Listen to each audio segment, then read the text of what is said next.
যে কোনো ক্লাসকেই এখনকার স্টুডেন্টরা মনে করে বোরিং।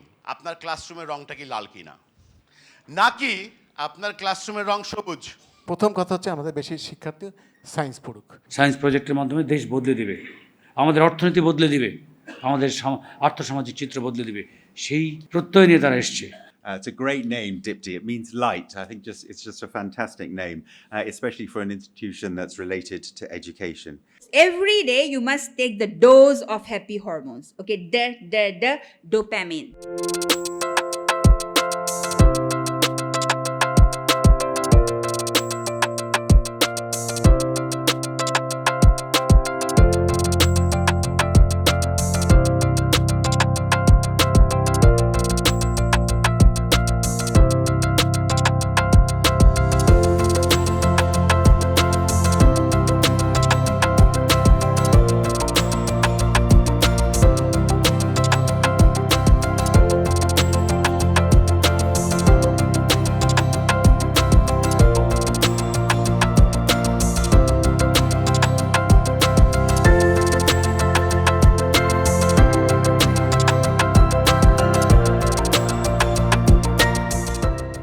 একজন শিক্ষক একজন শিক্ষার্থীকে পুরোপুরি পড়িয়ে দিতে পারেন না।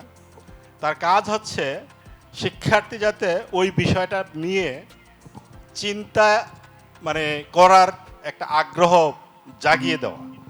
এই আগ্রহটা জাগিয়ে দিতে পারলে একজন শিক্ষার্থীকে তাকে আর ধরে রাখা আসলে পিছনে ফেলে দেয়া খুবই মুশকিল।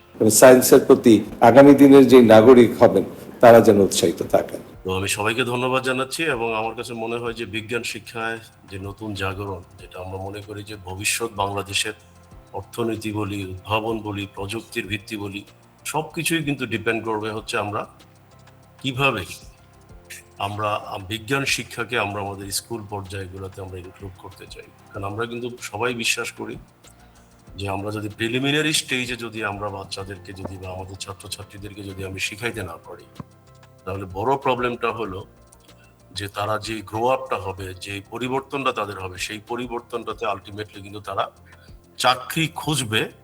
বরং আমরা যেটা চাই, এমন একটা জাতি চাই যে নতুন প্রযুক্তি, নতুন উদ্ভাবন এবং নতুন শিল্প সৃষ্টি করবে, সেটা কিন্তু হবে না।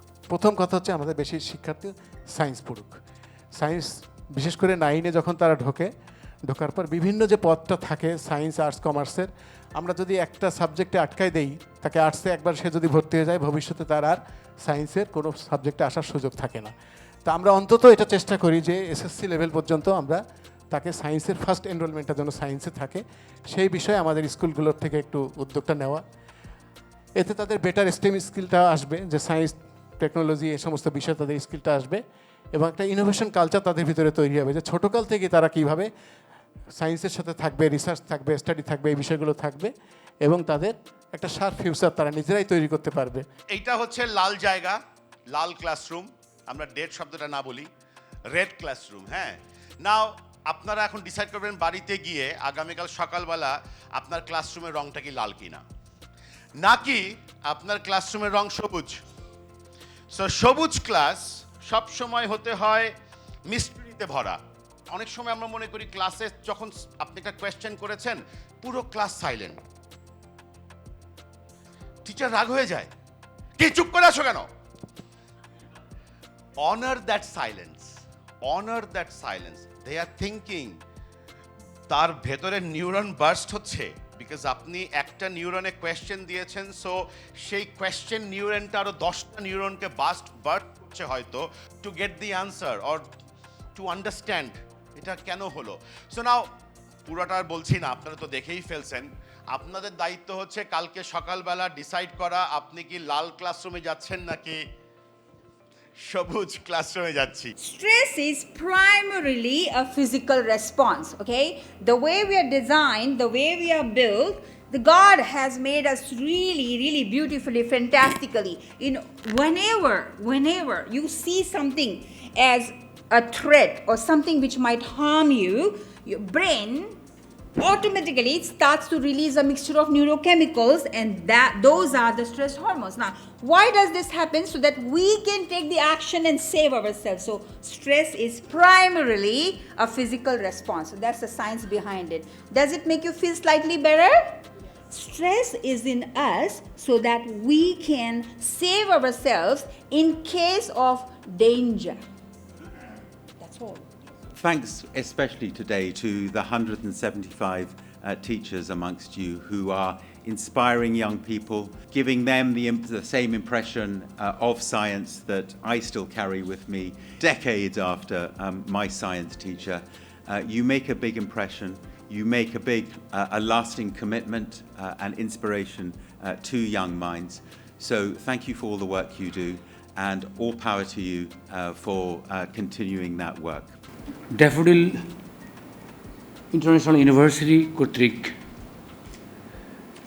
সহায়তাকৃত আজকে যে প্রোগ্রাম, যেখানে সারা দেশ থেকে 185 জন সায়েন্স টিচার এসছেন, আপনাদের এই সায়েন্স শিক্ষাটাকে কী হবে আরও বেশি আনন্দদায়ক, সহজবোধ্য করা যায় স্টুডেন্টদের মাঝে, সেটারই একটি নিজেদের মধ্যে শেয়ারিং করা, অভিজ্ঞতাগুলো শেয়ারিং করা, সেগুলোর জন্য গ্রামগঞ্জ থেকে, প্রত্যন্ত অঞ্চল থেকে উঠে আসা ছেলেমেয়েরা আত্মপ্রত্যয়ী হয়েছে, তারাও তাদের উপর আস্থা রাখতে পেরেছে আমরাই পারব। সায়েন্স প্রজেক্টের মাধ্যমে দেশ বদলে দেবে, আমাদের অর্থনীতি বদলে দিবে, আমাদের আর্থসামাজিক চিত্র বদলে দিবে, সেই প্রত্যয় নিয়ে তারা এসছে। ড্যাফোডিল ইউনিভার্সিটির চেয়ারম্যান মহোদয় বলল, আপনারা যা বললেন আমি তার সাথে একমত, একাত্মতা পোষণ করছি। মাধ্যমিক উচ্চ শিক্ষা অধিদপ্তরের পক্ষ থেকে আশ্বাস দিচ্ছি, উনি যেটা বলেছেন, ওনার প্রেমিসেস ব্যবহার করা, ওনার ল্যাব ব্যবহার করা, ওনার হোস্টেল ব্যবহার করে কাজ করা, নিশ্চয়ই উনি যদি সেই ইচ্ছা পোষণ করেন, আমি এটুকু বলতে পারি মাধ্যমিক উচ্চ শিক্ষা অধিদপ্তর এই ধরনের আয়োজনে যাদেরকে স্পন্সর হিসেবে পাবে, আমাদের যদি প্রজেক্ট আমাদের সংগতি না থাকে, সেই স্পন্সরশিপকে স্বাগত জানাবে। আমরা চাই আমাদের শিক্ষক মণ্ডলী যারা আছেন সারা দেশে, তারা আগামীর প্রজন্মকে তৈরি করার জন্য নিজেরা নিজেদের ক্যাপাসিটিকে বিল্ড আপ করবেন, নিজেদের সক্ষমতাকে বৃদ্ধি করবেন, আস্থা তৈরি করবেন শিক্ষার্থীর মাঝে। আমরা সকলে মিলেই সেই কাঙ্ক্ষিত লক্ষ্যে পৌঁছতে চাই।